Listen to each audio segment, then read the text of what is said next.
When you think of Channel 5, you don't usually think of game shows. Sure, the channel has had a few game shows over the years, some of which were quite memorable, including 100%, which ran every weekday for 4 years from the station's launch in 1997, The Desert Forges, which only lasted for 10 episodes in the summer of 2001, and perhaps the best game show Channel 5 has ever shown, Fort Boyard. But in March 2001, Channel 5 decided to try something just a little bit different by putting Dale Winton and 20 contestants in a random shopping centre in Essex and have them stay awake for as long as possible while keeping their hands on the prize, a Toyota Land Cruiser Amazon. The name of the show? Touch the Truck, and it's about as ridiculous as it sounds. The rules were simple. Keep at least one hand on the truck at all times, don't fall asleep or lean on the truck, and the last one left standing is the winner. Broadcast over 5 consecutive days in March 2001, it was one of the most bizarre game shows ever produced. A strange mix of sleep deprivation, endurance, cringe, and sheer determination, and in this video, we're going to take a look back at this utterly bonkers slice of early 2000s television. Before we start, don't forget to hit that like button and please subscribe to the channel.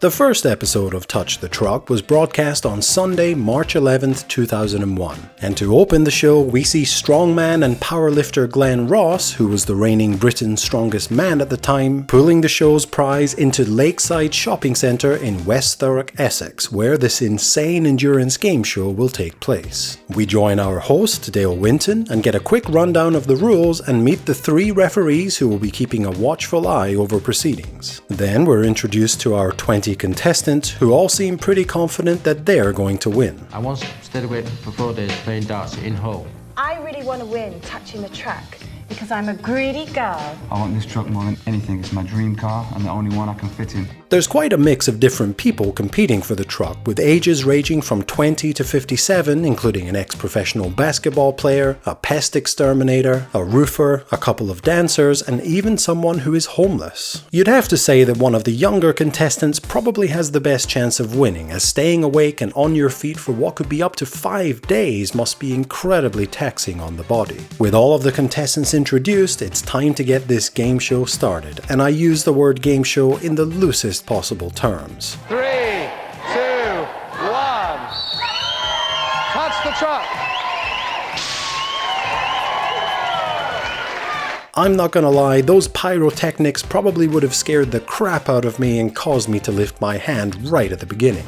Dale chats with a few of the contestants about their strategies for victory before we get some short video packages with a few of the contestants to learn a little bit more about them, including Christopher, an ex-Royal Marine and French Legionnaire who believes his military background will help him win the truck, Jerry, an eco-warrior who wants to sell the truck and start a new political party if he wins, and Davinia, who is creepily described as a fit student on the graphic. She is indeed a student and she does work in a gym, and she thinks her fitness will be the key to victory. Then we get my favorite contestant, Emer, a 20-year-old bodyguard from Kosovo. Yep, this guy is apparently a highly trained bodyguard and martial arts enthusiast. We also have Mary, who tells us that she has a slight advantage over the other contestants as she is a diagnosed insomniac and claims to only sleep for 3 hours every 2 days. Later in this first broadcast, we meet the incredible Brian Root, the king of truck touching competitions, who, at least at the time of recording, has won 16 vehicles and has spent a whopping 1,931 hours with his hands on trucks. He advises the contestants to have a good attitude and have the belief that they're going to win, and emphasizes how important the co-pilots are. Each contestant has one co-pilot, a friend or a family member, who will help them on their regularly scheduled breaks, which are 10 minutes every 2 hours and 15 minutes every 6 hours. Dale chats with a few more contestants around the car, and if it wasn't obvious already by this point, you can tell that Dale doesn't really care about what's going on. On the one hand, he's the perfect host, always upbeat, charming, funny, professional, and loved by the public. But on the other hand, couldn't they have gotten someone who, I don't know, actually knows something about cars or is a fan of cars, someone to perhaps drum up a little more enthusiasm? In any case, it's Dale we've got for the next 5 nights, and how they managed to convince him to do this, I'll never know. We take a commercial break, and when we return, we're now live in the shopping center as everything we'd seen previously was recorded earlier in the day. At this stage, all 20 contestants still have their hands on the truck. A couple more video packages next, looking at the contestants' backgrounds. The oldest contestant, Tim, is a car delivery driver, and his goal is to outlast the world record for truck touching, which is just over 125 hours. He's even devised a secret language to use with his co-pilot son to keep their communications clandestine during the competition. So how are you feeling? Fruit salad. Sure you don't want merriment? Possibly tomato soup. Tomato soup it'll be then. We've got Sophia, a salsa teacher from London, who seems to be taking a very spiritual approach to things. I think I'm going to win because I prepared myself on all levels. On a physical level with my diet and exercise, on a mental level with mind over matter techniques, and on a spiritual level I'm going to be in touch with my higher power. We've got Bobby, a 27-year-old risk analyst who looks like he's being held hostage. I'm very competitive. I always like to come in first position. I never come in any other position, and I know I'm going to win this. Then we've got Jimmy, who has been homeless for the last 6 years. He could possibly be a dark horse to win this whole thing. I'm going to win such a truck because I've never won anything before in my life. So watch out, contestants. This truck is mine. The first 15-minute break for the contestants is next, and the contestants don't all go off on break together, instead taking it in turns. The first few head off for a well-earned break, and Dale continues questioning some of the contestants on their motivations for taking part. Back to the video packages, where we learn that Adam, the cab driver, is very confident he is going to win and that his female passengers take a shine to him. I think driving a taxi round is quite attractive to women. Well, down from experience, I've found anyway. I don't know what to say about that. We also have Paul, who is a pastor at an evangelical church with a rather supportive congregation. Church members have been helping out by keeping their hands on the preacher, and they've even written him a song. Paul isn't just going to touch the truck, he's hoping to touch some of the contestants as well. When this was broadcast, the Channel 5 website actually allowed you to watch the contestants live at any time during the competition. Of course, this website doesn't exist now, and I've seen some mention online that it wasn't actually a live stream but was instead highlights of the last 24 hours, but in any case quite an interesting addition to the whole idea. Next, Dale speaks with some of the truck touchers who are on their 15-minute break, and for some reason Christopher has decided to wear a dress. Christopher, what are you doing? Well, it's what the lads would expect, going out in drag. Really? Yeah, I mean, look at my friends. These all blokes. To close this first episode, we get a look at some betting odds for the contestants, which you may have seen earlier flashing across Dale's desk. Christopher is the favourite to win at 4-1, and with that, the first episode comes to an end. In episode 2 on Monday night, we learn that one of the truck touchers has already fallen. At 5:38 AM, contestant Sophie lost her concentration for just a moment when accidentally knocking over a bottle of water and became the first contestant eliminated from the competition. Due to an earlier infringement, it's been backed up with video evidence. You did remove your hand from the truck. You have no option but to disqualify you. Dale then has a chat with Emer, who has apparently had high and low blood pressure over the last 24 hours, and Dale thinks that he doesn't look too well. But my man Emer looks perfectly fine to me, Dale. Leave him alone. At the end of this episode, Emer is taken away by the doctor for some more tests and is given permission to remove his hand from the car for this reason. Throughout the episode, we basically just bounce between chatting with our resident expert Brian Root, chatting with the contestants around the car, and checking in on the contestants on their breaks. The most notable moments of the episode were a recap of when Sylvester was almost eliminated after having to run back from his bathroom break, and a seemingly blossoming romance starting between Wendy and Chris. Overall, a pretty uneventful second episode, which ends with 19 contestants still with their hands on the truck. Dale closes the episode with a little bit of sexual innuendo. Stay in touch. This is the most fun you can have with one hand. And I forgot to mention the theme music they've came up with for this show is possibly one of the worst TV theme songs I've ever heard.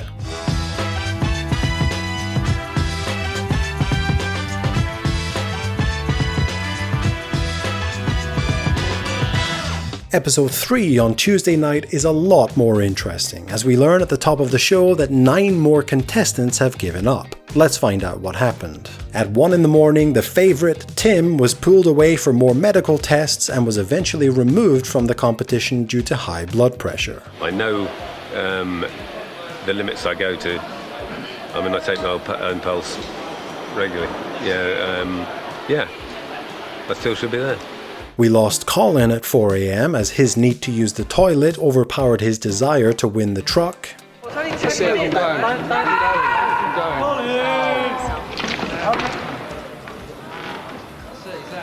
And shortly after this, evangelical preacher Paul went off for his scheduled 15-minute break and never returned, but he says he has no regrets. I wish I could have done it through to the end, but I've got no regrets leaving because no point if you wind up with a damaged leg. We also lost Jimmy and Kay, who had both decided enough was enough. That is the hardest thing I've ever done in my life. Yeah, I do.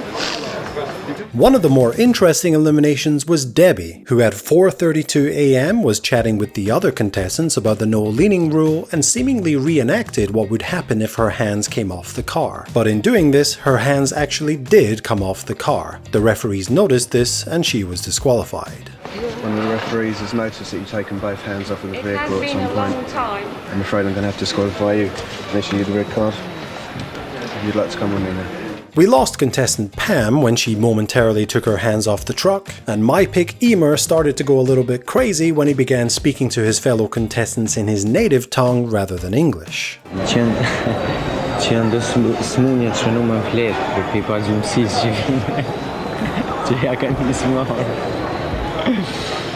Shortly after this, he broke the golden rule and took both hands off the truck, and unfortunately our hero, the 20-year-old Kosovan bodyguard, is eliminated. The last contestant we lost since yesterday's episode was Jason, the ex-basketball player, who apparently started hallucinating and involuntarily walked away from the truck.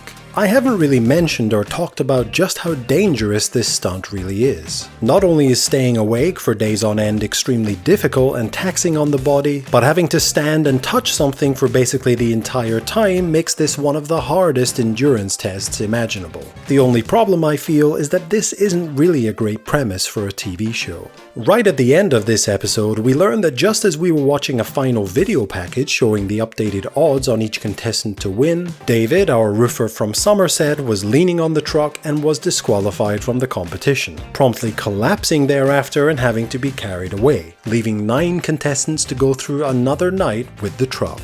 Episode 4 on Wednesday evening kicks off at the 77-hour mark, and we learn that we are now down to the final 3. A further 6 contestants have fallen since last night's show. Adam gave up at 7:45 in the morning, stating that he couldn't go on any longer. Wendy dropped her personal stereo on the ground and accidentally took her hands off as she bent down to pick it up. And perhaps most surprisingly, one of the favourites, former Royal Marine and Foreign Legionnaire Christopher, appeared to be quite annoyed at receiving a yellow card earlier for leaning on the truck, and perhaps it was this frustration or maybe just carelessness, but shortly after that he took both hands off the truck to get some chewing gum and was promptly disqualified. Hands, mate.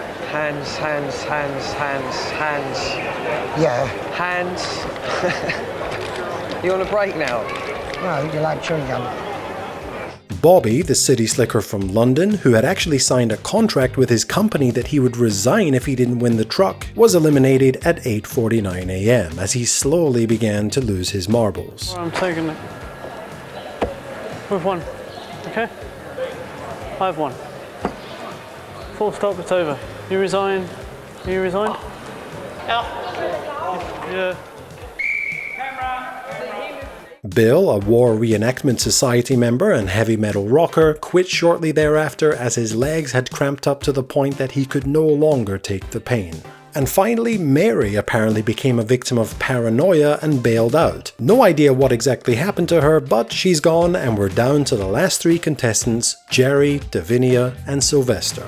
To close the show, Dale reads out a few encouraging messages for each contender from the website and announces that they have actually broken a world record. And with that, the show goes off the air. Will they all still be standing by tomorrow night? When we join the broadcast on the final night, we see Dale sitting on top of the truck on his own, meaning someone has won. But who was it? Well, just a few hours after last night's show went off the air, Sylvester was next to fall, as his hand slipped off as he was polishing the truck in an attempt to stay awake.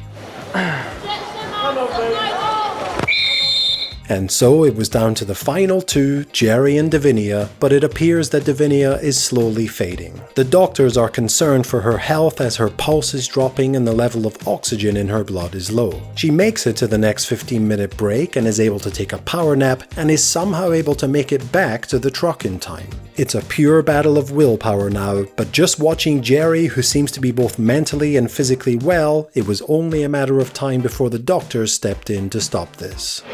It's your call, alright? It's your call for the moment, but it will become our call very shortly.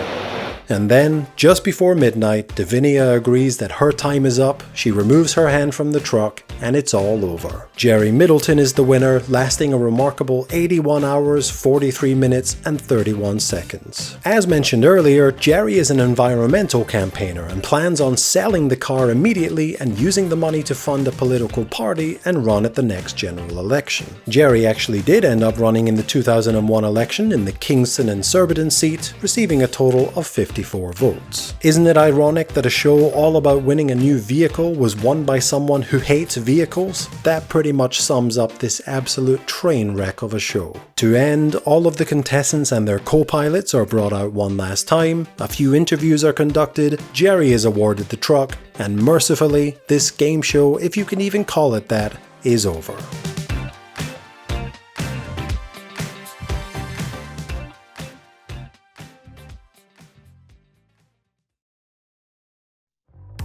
Touch the Truck was one of, if not the worst game show the UK has ever produced. Critics panned it as exploitative, dull, boring, flat, and needlessly cruel. And the show took things to absurd extremes, stripping away any semblance of entertainment in favor of pure, drawn-out suffering. Viewers at the time were baffled, and I, watching it almost 25 years later, was also baffled. The show lacked any kind of pace, drama, or even a compelling reason to keep watching. Channel 4's Shattered, which would air a few years later, at least had a clearer structure, built-in psychological challenges, and a sense of progression, making it feel more like a thought-out experiment than a bleak endurance slog. But Touch the Truck had none of this. If you're interested in my video on Shattered, check out the link in the description below. By the end, most people weren't even rooting for a winner on Touch the Truck, they were simply relieved it was over. The Times described it as the worst TV idea ever, and the show suffered from terrible ratings, pulling in 1 million viewers in the first episode and dropping to only 500,000 from the second night onwards, a mere 2% of the television audience. Over the years, Touch the Truck has become something of a cult joke, often referenced in lists of the worst TV shows ever aired, and its legacy is less about endurance and more about the limits of what people are willing to tolerate for both contestants and audiences alike. Thanks for watching, everyone. Do you remember watching Touch the Truck when it first aired? Do you think the format could have potentially been successful if a few changes were made? Let me know your thoughts down below. Please don't forget to give the video a like and subscribe to the channel, and I'll see you all in the next video.